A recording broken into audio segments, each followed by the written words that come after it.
I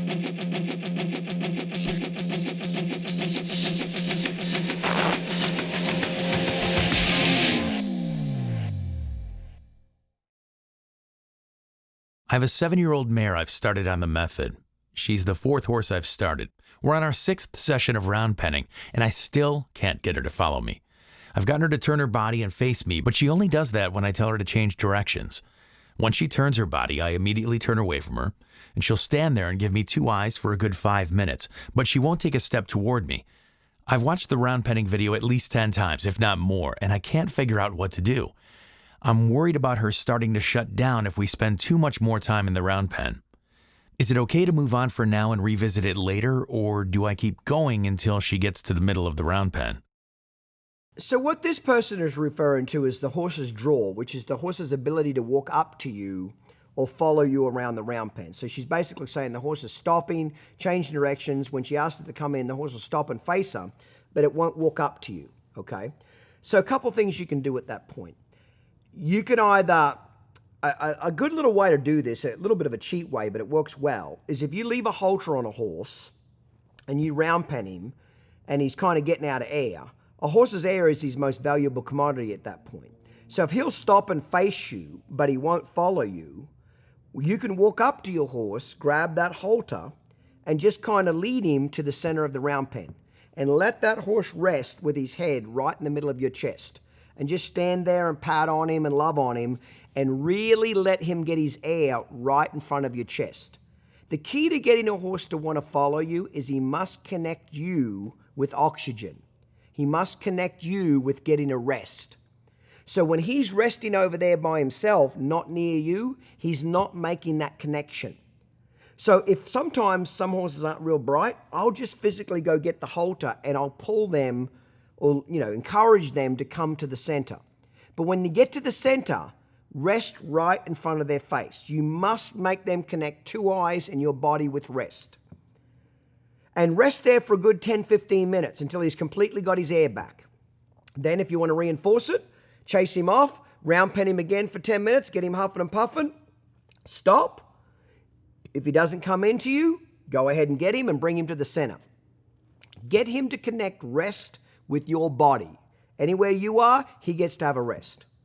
Another trick you could try is if he'll stand there and face you, but he won't follow you, walk up to him and rub him for, 30 seconds, a minute, something like that, and then see if you can walk in an arc around to his hindquarters and see if you can't get his hindquarters to break loose a step and turn and face you. As soon as he does, rub him again. Then walk around the other side of him, see if you can get his hindquarters to break across, away from you, and face you again. And you kind of unstick his feet by going left and right and getting him to keep facing you. Or you might go into his hip, and as he starts to face you, keep sparring in a circle.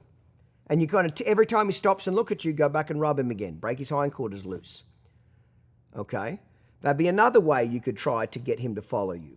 Worst case scenario, you could put a lead rope on him. Go round pen him with a lead rope on, like a 23-foot lead rope.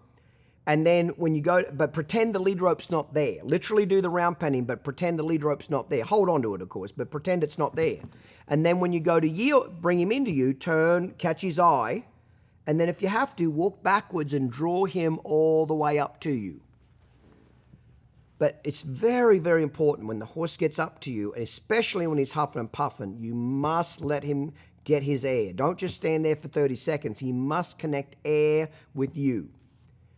But the other thing I'd also say is, like when I was training horses for the public, especially in Australia, okay, I didn't give a shit that much, to be honest, if they didn't follow me around.